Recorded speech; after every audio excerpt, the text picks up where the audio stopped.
Gara-gara mau cari mobil Ford Rangers yang double cabin yang bekas sekitar mobil tahun 2020-an untuk mengangkut 5 drone penyiraman pupuk jampittukul.com, bosman itu mendadak mendapat berita yang menarik, mendapat nasihat dari seorang pengusaha papan atas bahwa sebaiknya kalau kamu mau beli mobil, tahan dulu, jangan tahun ini. Sobat, ada yang ingin beli mobil seperti saya, tahan dulu sampai tahun 2025 atau tahun 2026. Harganya dijamin akan turun. Harga mobil apapun yang kalian minati pasti akan turun harganya. Harga baru tentunya. Kalau mobil bekas lebih turun lagi harganya. Kok bisa? Semua itu akhirnya terjawab dengan sebuah klik nyantol di kepala. Yang kemudian saya pun berkomentar dalam hati. Ini nih yang Indonesia harus tiru segera. Kalau perlu sejak 5 tahun yang lalu.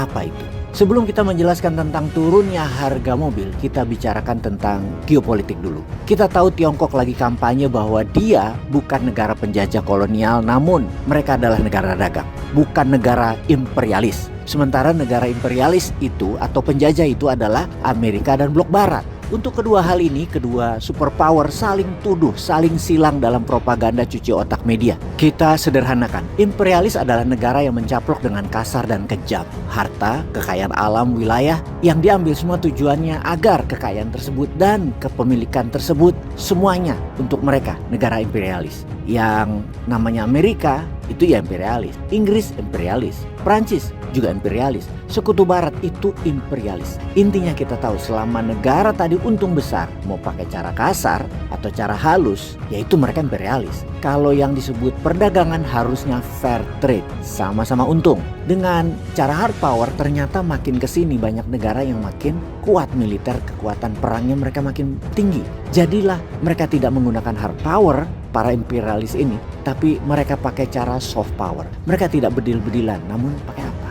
Ya benar, pakai suap. Istilah lain, pejabat yang menerimanya korupsi. Jadi pakai korupsi. Makanya kalau ada suap marak di sebuah negara, pasti negara ini sedang diekspansi oleh negara lain. Misalnya nih ya, pejabatnya disuap agar izin impor dibebaskan. Lalu pabrik garmen di sebuah negara itu bisa tutup karena dumping harga murah dari Tiongkok. Lalu pabrik semen, pabrik alat rumah tangga, pabrik apapun itu bisa tutup karena Tiongkok jual harga yang sama, barang jadi murah. Dan negara itu jadi pasar, bukan jadi negara produsen lagi.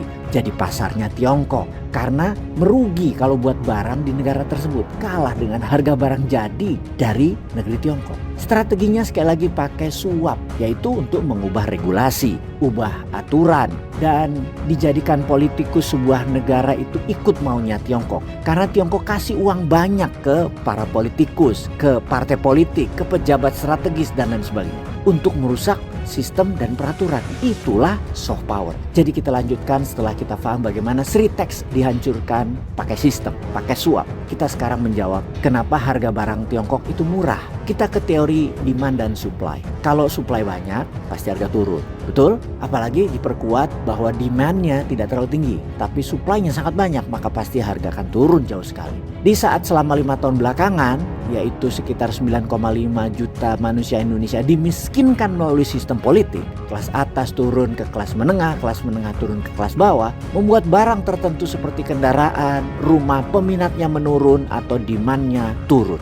Lalu kita ke mobil sekarang. Perusahaan mobil dan penjual mobil strateginya untuk mendapatkan pelanggan ke depan akan menurunkan harga. Untung setipis mungkin. Kalau bisa misalnya harga mobil yang 500 jutaan, pengusaha itu untungnya 50 jutaan. Maka diturunkan untung 10 juta nggak apa-apa, diskon 40 juta. Apa yang dilakukan Tiongkok? Mobil-mobil Tiongkok bukan dijual di harga 450 jutaan di mana pengusahanya nggak untung. Tapi dijual 350 jutaan. Rugi 100 juta per mobil kalau perlu. Kok mau jual rugi? Karena ternyata setiap penjualan mobil, terutama mobil listrik ke luar negeri, keluar Tiongkok, pemerintah Tiongkok memberikan insentif sebesar 20 hingga 30% dari harga jual standar mobil tadi. Jadi kalau mobil itu nilainya 500 jutaan, ada 100 sampai 150 jutaan pemerintah Tiongkok mensubsidi. Kalau kita beli mobil Tiongkok 350 jutaan, pengusahanya nggak rugi? Ya enggak. Lalu Pemerintah Tiongkok rugi? Ya enggak juga. Mereka printing money berbasis proyek ekspor kok. Mereka dapat devisa, itu pintar namanya. Jadi bayangkan mobil Eropa yang harganya 1 miliar, Tiongkok itu bisa jual dengan harga 500 juta. Itu harga normal. Dengan bantuan subsidi pemerintah, maka pengusaha Tiongkok berani jual mobil 1 miliar tan Eropa dan Amerika tadi dengan harga hanya 400 jutaan.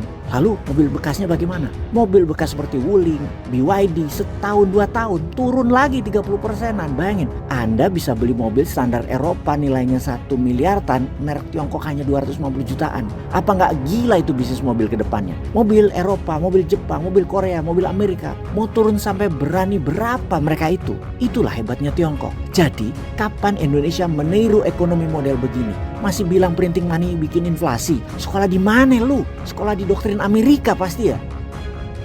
Peace.